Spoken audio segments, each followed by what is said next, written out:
नमस्कार, ज्योतिष और जीवन चक्र में आप सभी का हार्दिक स्वागत अभिनंदन है। आज हम बात करते हैं बिना गुरु के मंत्र साधना करना या 10 महाविद्याओं की साधना करना।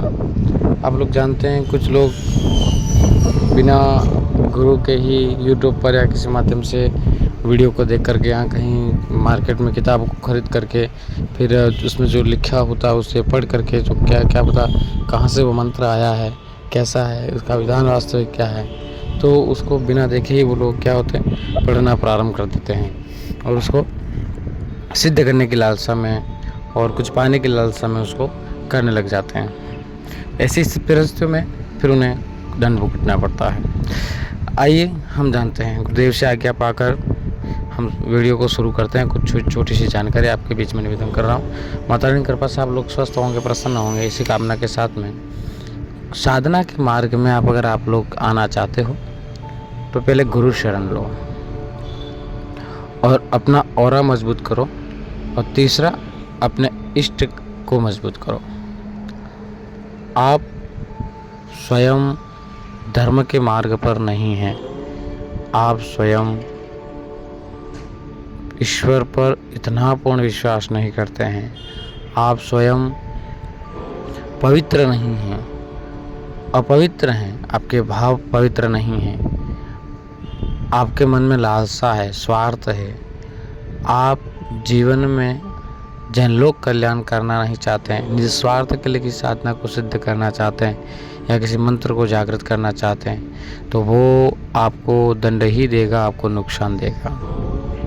ऐसा हो सकता है आपको साल, 5 साल, 10 साल, 15 साल, 20 साल या जीवन भर आपको फ़ायदा देगा, लेकिन आपको उसको निस्वार्थ के लिए उपयोग किया है या फिर उसे जागृत करने के बाद उसको न उसका जब तब या भोग प्रसाद दिया है या अधूरा उसको छोड़ दिया है किसी साधना या किसी मंत्र को, ऐसी स्थिति में आपको इस जन्म में उसका प्रायश्चित, उसका दंड नहीं भुगतना पड़ा तो अगले जन्म में भुगतना अनिवार्य है।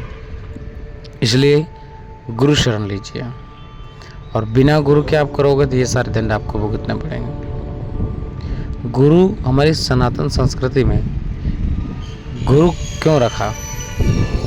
अगर सारे मंत्र ओपन होते तो क्या लोग हम मानते किसी को? नहीं मानते।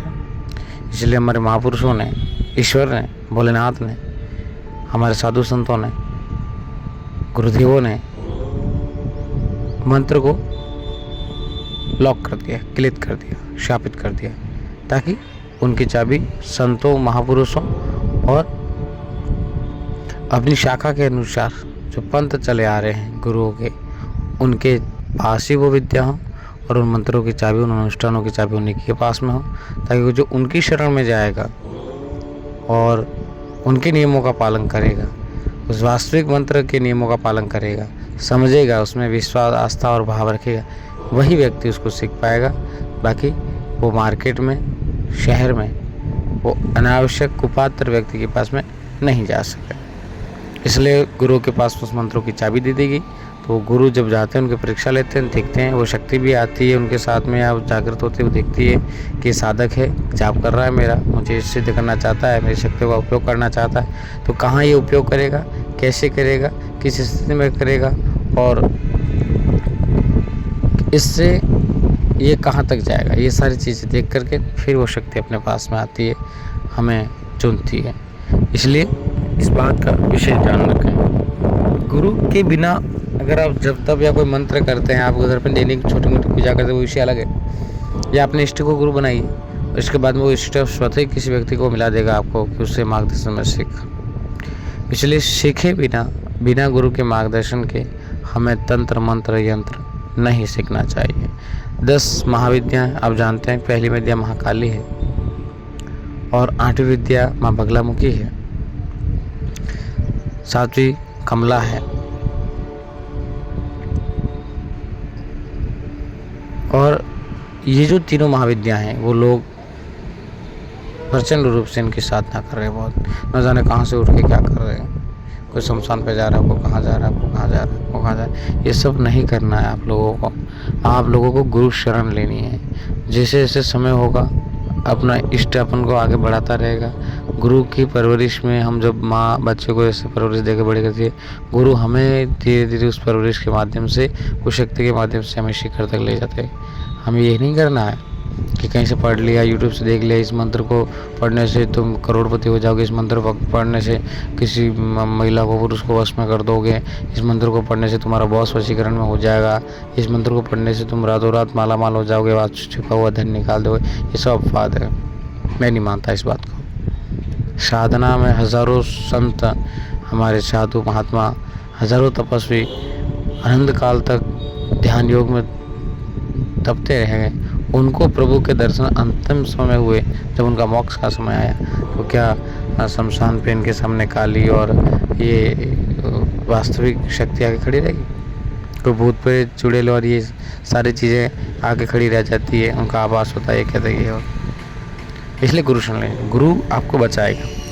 अगर आप साधना कर रहे हैं, किस क्षेत्र में जा रहे हैं, तो गुरु के शरण में आपके लेके, वो आपकी तरफ से एक प्रोटेक्शन रहेगी, सुरक्षा रहेगी, उनकी जिम्मेदारी रहेगी आपको बचाने की। आपको कुछ गलत हो रहा है या कुछ चूक रहे हैं या कोई कमी है, तो उसको सुधार करने का मौका मिलेगा। गुरु सुधारेंगे, हमें बताएंगे, सिखाएंगे, तो फिर सीखने के बाद में कोई काम करता है तो उसमें कमी नहीं आती है। ध्यानपूर्वक करते हैं उसमें सीखने के बाद में, तो वो समस्या ही बात नहीं है। इसलिए गुरु शरण लेनी चाहिए, नहीं तो पागल हो जाओ।